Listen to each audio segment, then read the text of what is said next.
Hello दोस्तों, Indian institute of information technology Ranchi के अंतर्गत पीएचडी और एमटेक का जो एडमिशन का जो है डेट ऑलरेडी बहुत पहले ही आ चुका है और उसका जो लास्ट डेट है वो 25 जून तय किया गया है। यहाँ पे अगर आप देखोगे एप्लीकेशन ओपन जो है वो 13 मई को ऑलरेडी हो चुका था और जो लास्ट डेट टू अप्लाई वो 25 जून है।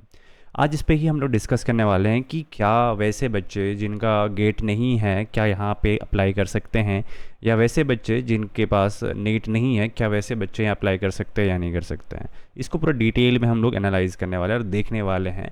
इसके अलावा कोई भी क्वेरीज होगा, कमेंट सेक्शन खाली है, आप प्लीज़ जा करके वहाँ पे आप ज़रूर कमेंट लिख करना, मैं कोशिश करूँगा कि रिप्लाई दूँगा। तो चैनल पे अगर आप नए हैं तो जल्द से जल्द सब्सक्राइब कर लीजिए, क्योंकि ऐसे वीडियोस मेरा मनोबल और बढ़ाता है कि हम ऐसे ही बनाते रहें। फिलहाल ये IIITranchi.ac.in का ये वेबसाइट है जहाँ पे आपको यहाँ पे एडवर्टाइजमेंट देखने को मिल जाएगा कि जैसे कि ये एडवर्टाइजमेंट यहाँ पे शो हो रहा है, ये लेफ्ट साइड एमटेक का है और राइट साइड जो है पीएचडी एडमिशन का है। तो अगर पीएचडी एडमिशन की अगर हम बात करें तो यहाँ पे जो प्रोग्राम ऑफर किया जा रहा है वो computer science and engineering CSC, इसके अलावा जो electronic and communication engineering, mathematics, physics, humanities and social science, ये प्रोग्राम ये यहाँ पे ऑफ़र किया जा रहा है।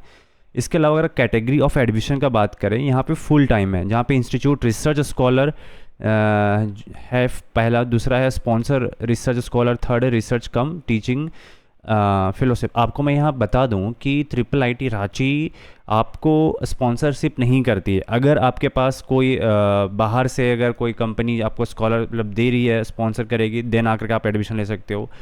तीसरा जो यहाँ पे लिखा हुआ है रिसर्च कम टीचिंग फेलोशिप, ये अगर सीटें खाली होगी तभी आपके पास ऑप्शन होता है। नॉन गेट यहाँ पे देखो लिखा हुआ है, non GATE candidates are also encourage to apply. तो यहाँ पे लिखा है कि जो बच्चे जिनके पास गेट नहीं है वो आके यहाँ पे एडमिशन के लिए वो अप्लाई कर सकते हैं। आपको पता होना चाहिए कि अप्लाई कैसे किया जाता है। जैसे कि जब आप इसको वेबसाइट यहाँ ओपन कीजिएगा ना, तो यहाँ पे देखिए लिखा हुआ है application from the PhD admission, ये है एप्लीकेशन फॉर्म, ये है पीएचडी का एडमिशन ब्राउचर, ये है पीएचडी एडमिशन का ब्राउचर पार्ट टाइम के लिए। ओके, तो जब अगर हम बात करते हैं पीएचडी एडमिशन जब ब्राउचर, ये रेगुलर जो बच्चे यहाँ पे एडमिशन लेना चाहते हैं ये उनका ब्राउचर है, जहाँ पे पूरा डिटेल में लिखा हुआ है कि क्या आपका फीस स्ट्रक्चर रहने वाला है। ये है फुल टाइम का। ओके, जब आप फुल टाइम का देखोगे ये आप जा करके एकदम पूरा डिटेल में देख सकते हो, ये 3 कैटेगरी में या 4 कैटेगरी में यहाँ पे लेने वाला है। आपको मैं बता दूँ कि IIIT आपको 1 भी रुपया नहीं देने वाला अगर आपके पास नॉन नेट रहा तो। ये सारा डिपार्टमेंट है, उसके लिए क्या क्या एलिजिबिलिटी क्राइटेरिया है यहाँ पे पूरा डिटेल में लिखा हुआ है। और अगर आप SC ST कैटेगरी के लिए अगर हो तो आप वहाँ पे 5% जो है रिलैक्सेशन दिया जाता है।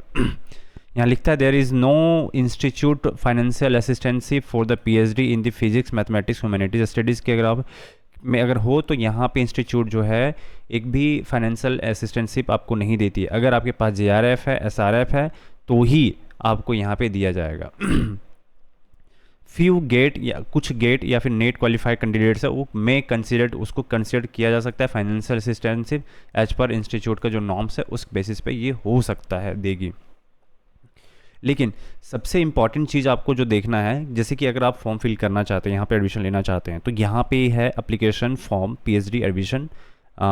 ये जो फॉर्म है सबसे पहले आपको डाउनलोड करना पड़ेगा, प्रिंट आउट करना पड़ेगा और इसको आपको हैंड के थ्रू भरना ही, ऐसे नहीं कि आप जा करके ऑनलाइन वर्ड ओपन कर लिए और जाके आप टाइप कर रहे हो, नहीं ऐसा नहीं है। आपको यहाँ पे प्रिंट आउट करना होगा, फिर आपको लिखना पड़ेगा, डेट लिखना पड़ेगा, कौन सा डिपार्टमेंट में, एडमिशन कैटेगरी कौन सा है उसके ऊपर में फोकस आपको करना है, कौन सा है, फोटोग्राफ यहाँ डालना है, नाम जो लिखना है ब्लॉक लेटर पे लिखना है। इसके अलावा फादर्स हस्बैंड या वाइफ जो नेम जो भी आप लिखते हैं उसका नाम लिखना होगा। Date of birth, gender, male female अगर आप जो भी हो, आपका एज क्या है, मैरिटल स्टेटस क्या है, नेशनल, फिर रिलीजन आपको लिखना है, फिर कैटेगरी लिखना है। फिर यहाँ पे आपको लिखना पड़ेगा क्या अगर आप कहीं पे प्रेजेंट में कहीं एम्प्लॉय हो तो आपको यहाँ पे उसका डिटेल देना पड़ेगा। अगर आप कहीं रह रहे हो अभी फ़िलहाल, कॉरस्पॉन्डेंस एड्रेस आपको यहाँ पे वो लिखना पड़ेगा, परमानेंट एड्रेस आपको यहाँ डालना पड़ेगा। इसके अलावा जो आपका एजुकेशनल क्वालिफिकेशन है तो आपको यहाँ पे लिखना पड़ेगा, जैसे कि 10th 12th BTech MTech। Suppose that कि आप BTech नहीं किए हो तो उसकी जगह पर कोई और कोर्स किए हुए हो तो इसको आप यहाँ कट करके फिर यहाँ पे आप लिख सकते हो। उसके बाद यहाँ पे आप फॉर्म वगैरह जो भी आपका मार्क्स वगैरह आया हुआ जहाँ से आप पढ़े वहाँ पे लिख सकते हो। इसके अलावा अगर एम टेक या फिर एम ए या फिर एम एस सी में अगर आपने ग्रेजुएशन करा है, उसका टाइटल आपको यहाँ लिखना है, किस एरिया में आपने काम करा उस पर लिखना है, कौन सुपरवाइज़र थे वो आपको लिखना पड़ेगा। इसके अलावा जो अगर आपके पास गेट या फिर कुछ है तो आपको यहाँ पे लिखना पड़ेगा कौन सा एग्जामिनेशन नेम था, ब्रांच जो भी है यहाँ पे आपको फुल डिटेल में डालना पड़ेगा। इसके अलावा अगर आपके पास इंडस्ट्रियल एक्सपीरियंसेस है तो आपको यहाँ पूरा डालना पड़ेगा। टीचिंग एक्सपीरियंसेस है तो आपको यहाँ पे डालना होगा। R&D अगर एक्सपीरियंस है तो आपको पूरा यहाँ से वहाँ तक लिखना पड़ेगा कि क्या आपका पे स्केल था, कब से कब आपने करा था। एडमिनिस्ट्रेटिव एक्सपीरियंस क्या क्या था आपको डालना पड़ेगा। फिर यहाँ पे क्या है, कोर्स टॉट अगर आपने लास्ट 3 ईयर्स में कहीं पढ़ाया है तो आपको यहाँ पे लिखना है। इसके अलावा कहीं अगर आपने पब्लिकेशन किया है तो आपको यहाँ लिखना पड़ेगा कौन सा पब्लिकेशन है, SCI कौन सा है, नेशनल इंटरनेशनल कौन सा, आपको पूरा लिखना पड़ेगा। रेफरेंस जर्नल वगैरह है। देखिए अब आपका हमेशा से सवाल होगा कि अगर ये सारी चीज़ें नहीं है तो क्या करना चाहिए। दो, अगर ये सारी चीज़ें नहीं हैं आप इनको खाली छोड़ दो, इसमें आपको लिखने की ज़रूरत कुछ नहीं है। तो ये वैसे इम्पॉर्टेंट है, वो उनके लिए इम्पॉर्टेंट है जो कहीं ना कहीं ऑलरेडी पेपर पब्लिश कर चुके हैं, कोई पेटेंट दे चुके हैं, कोई स्पॉन्सर कर रहे हैं इंडस्ट्रीज को वगैरह, कहीं आप अवार्ड या प्राइज़ मेडल वगैरह अगर जीते हो, शॉर्ट टर्म कोई कोर्स किए हो वर्कशॉप के लिए, या फिर फेलोशिप है उन प्रोफेशनल बॉडीज़ में। आपको जो रेफरेंस हैं जो आपके मतलब कोई भी ऐसे असिस्टेंट प्रोफेसर या एसोसिएट या कोई भी प्रोफेसर हैं, अगर आप उनको जानते हो तो उनसे एक बार बात कर लो, इनका डिटेल यहाँ पे डाल दो। इसके अलावा एप्लीकेशन फ़ी जो आप सबमिट करोगे, सबमिट कैसे करोगे, sbiionline.com पे .in शायद है कुछ ये ऐसा ही वेबसाइट है, वहाँ पे आपको जाना है, वहाँ से आपको ऑनलाइन पेमेंट करना है और फिर उस पेमेंट का जो रेफरेंस नंबर है आपको यहाँ लिखना पड़ेगा, डेट ऑफ पेमेंट लिखना पड़ेगा, पेमेंट का अमाउंट लिखना पड़ेगा, कैंडिडेट का नाम लिखना पड़ेगा, कैंडिडेट का मोबाइल नंबर लिखना पड़ेगा। इसके अलावा अगर कोई रिलेवेंट इन्फॉर्मेशन है तो आप यहाँ पे लिख सकते हैं। इसके अलावा जो है एकेडमिक एंड प्रोफेशनल जो क्वालिफिकेशन आप यहाँ पे लिख सकते हैं। डिक्लेरेशन करके यहाँ साइन करके प्लेस लेकर के डेट डाल करके आपको इसको सबमिट करना होता है।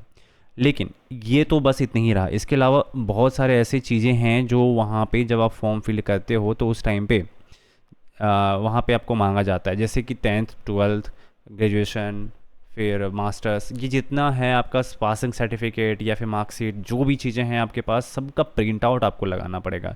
ये बहुत ही इंपॉर्टेंट है। और एक चीज़ और मत बोलना, जो भी आपका सर्टिफिकेट है जो भी आप जब देते हो ना तो नीचे में ना आपको अपना साइन करना है एंड साथ में डेट भी डाल देना है, क्योंकि ये प्रूफ रहेगा कि हाँ आप ही भेजे हैं, ये ऐसा ना है कि कोई और जा कर के भेज दिया है, तो वैसा नहीं है, ठीक है। इसके अलावा ये सारा है, फ़ी वगैरह है 21,000 सेमेस्टर फ़ी, मेस का फ़ी, हॉस्टल फ़ी। अगर आप पार्ट टाइम रहोगे तो ये फ़ी आपको देने की ज़रूरत नहीं पड़ने वाला है, ठीक है। ये एडमिशन प्रोसेस देखो, ये है वेबसाइट जहाँ से आपको पेमेंट करना है, कौन कौन सा क्या क्या चीज़ चाहिए और कहाँ आपको भेजना है, ये इस एड्रेस पे आपको भेजना है, ठीक है। जो भी आपको चाहिए देखो यहाँ पे लिखा हुआ है एप्लीकेशन फॉर्म में क्या क्या चीज़ चाहिए, ये सारा चीज़ आपको चाहिए वहाँ पे जो प्रिंट आउट है आपको डालना पड़ेगा। अगर आप ESW कैटेगरी से हो चाहे वह OBC कैटेगरी से हो तो उसका आपको डालना पड़ेगा।